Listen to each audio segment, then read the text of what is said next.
जय जिजाऊ, जय शिवराय, जय शंभूराजे. गडकिल्ले संवर्धन प्रतिष्ठान महाराष्ट्र राज्य सादर करत आहोत शिवसाम्राज्याचे दिनविशेष.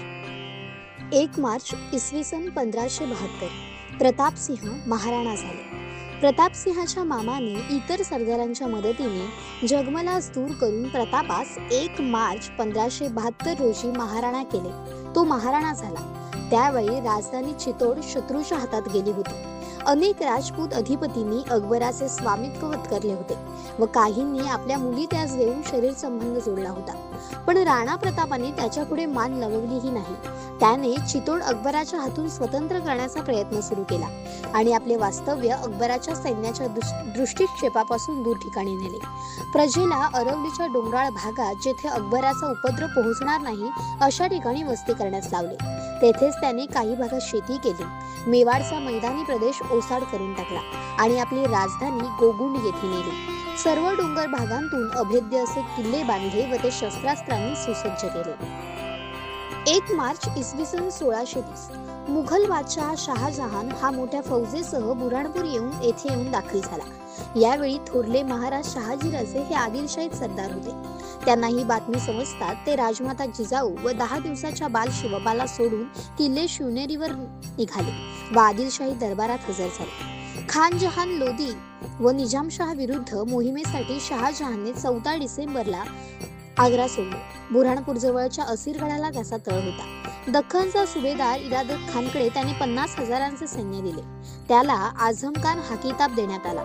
23 फेब्रुवारी 1630 ला या सैन्याने लोदी निजामशाह विरुद्ध मोहीम सुरू केली.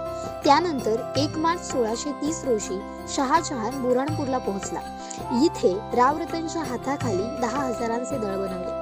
वाशिमची बाजू धरून ठेवणे व तेलंगणा आपल्याकडे नियंत्रणाखाली आणणे ही 2 उद्दिष्टे त्यांना दिली होती. 1 मार्च इसवी सन 1633 महाबत खानाने दौलताबाद म्हणजेच किल्ले देवगिरीला वेढा दिला. महाबत खान आणि त्याचा मुलगा खान जमान दौलताबाद किल्ल्यावर चालून आले. शहाजहान या मोहिमेवर असताना मुमताज महलचा जो बुऱ्हाणपूरला मृत्यू झाल्याने तो तिकडे गेला. 1 मार्च 1633 रोजी महाबत खानाने निजामशाहची राजधानी असलेल्या दौलताबाद किल्ल्याला वेढा दिला आणि 17 जून 1633 रोजी दौलताबाद मुघलांनी जिंकले. निजाम हुसेन शाह आणि त्याचा वजीर फतेह खान दोघेही कैदेत पडले. त्यावेळी शहाजीराजे निजामशाहकडे सरदार होते. या लढाईत शहाजीराजांनी व निजामशाहीच्या सर्व सरदारांनी दौलताबाद लढवण्याची शिकस्त केली पण पराभव झाला. मराठा सत्ता स्थापण्याची ही संधी साधून शहाजीराजांनी आदिलशाहीतील मुरार जगदेव या सरदाराच्या मदतीने जुन्नर जवळील जीवधन किल्ल्यामधून कैदेत असलेला निजामशाहीचा 3 वर्षाचा दुसरा वारस मुर्तजा निजाम याची सुटका करून पेमगिरी किल्ल्यावर आणले आणि त्याला गादीवर बसवून शहाजी महाराज निजामशाहचे वजीर झाले. शहाजीराजांनी मुर्तजा निजामशाहला स्वतःच्या मांडीवर बसवून पेमेगिरीच्या गडावरून 3 वर्ष राज्यकारभार केला. मराठ्यांचे स्वतंत्र राज्य असावे ही यामागे भावना होती. पुढे मुघलांनी आदिलशाही बरोबर तह करून निजामशाहीवर चाल केली. मोगल आणि आदिलशाहच्या संयुक्त सैन्याशी शहाजीराजांनी 6 मे 1636 ला तह केल्यावर निजामशाहीची अखेर झाली. त्यामुळे शहाजीराजांचा हा स्वराज्याचा प्रयत्न असफल ठरला. 1 मार्च इसवी सन 1641 महाराज जिजाऊ साहेबांसह बंगळूरला आले.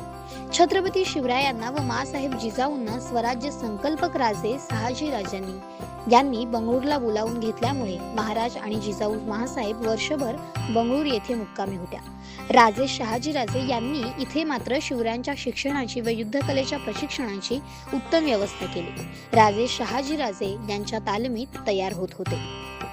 1 मार्च इसवी सन 1680 औरंगजेब दक्षिणेत उतरताच त्याने मराठी राज्यावर आक्रमण सुरू केले.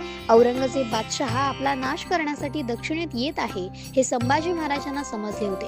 म्हणून त्यांनी युद्धाची तयारी केली. मोठमोठ्या गडावर साठे करून ठेवले. नाशिक जिल्ह्यातील बागलाणांचा प्रदेश मराठ्यांकडून हिसकावून घेण्याचे औरंगजेब बादशाहाने ठरवले आणि आपले लक्ष बागलाणांकडे वळवले. त्यासाठी औरंगजेबाने दिनांक 1 मार्च 1680 रोजी खान जहान बहादूर या छत्रपती शिवाजी महाराजांनी घेतलेले किल्ले ताबडतोब मोगलांच्या ताब्यात घेण्याचा हुकूम दिला. लगेच त्यांनी अहिवंत किल्ल्यास वेढा घातला पण मराठ्यांनी तो वेढा मारून काढला.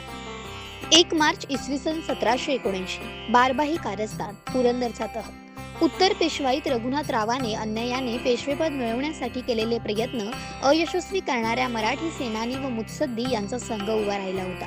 नारायणरावाच्या वधानंतर पेशवाई मिळवण्यासाठी रघुनाथरावाने केलेल्या कारवायांना प्रतिबंध करण्यासाठी प्रामुख्याने हा स्थापन झाला. बारभाई म्हणजे 12 माणसांचे मंडळ असे नसून काही एका हेतूने एकत्र जमलेला समूह होता. बारभाई मंडळ स्थापन झाले. रघुनाथरावाला काढून टाकून नारायणरावाची गरोदर पत्नी गंगाबाई हिच्या नावाने कारभार करावा, तिचा मुलगा झाला तर त्यास, नाही तर दत्तक घेऊन त्यांच्या नावावर कारभार करावा असे सुरुवातीस कारस्थान ठरले. यालाच बारभाई कारस्थान म्हणतात. ह्यातच सखाराम बापू व नाना फडणीस हे कारभारी आणि त्रिंबकराव पेठे यांच्याकडे फौजेचे प्रमुख म्हणून ठेवावे असे ठरले.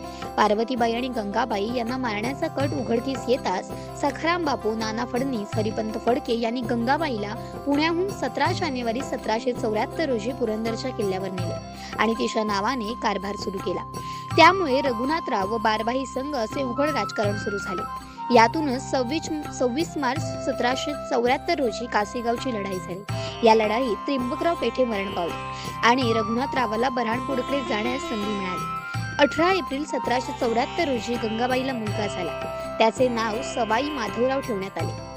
18 मे 1774 रोजी त्याला पेशवाईची वस्त्रे देण्यात आली. यानंतर बारभाई, मोरोबादादा फडणीस, भगवानराव प्रतिनिधी, बाबूजी नाईक, परशुरामभाऊ पटवर्धन, भोसले इत्यादी मंडळींचा समावेश करण्यात आला. रघुनाथराव आणि बारभाई यांच्यात बरेच वर्षे संघर्ष चालू होता. रघुनाथरावाने इंग्रजांशी तह करून त्यांचा आश्रय घेतला. रघुनाथरावाला ताब्यात घेण्यासाठी बारभाईंनी इंग्रजांशी 1 मार्च 1779 रोजी पुरंदरचा तह केला.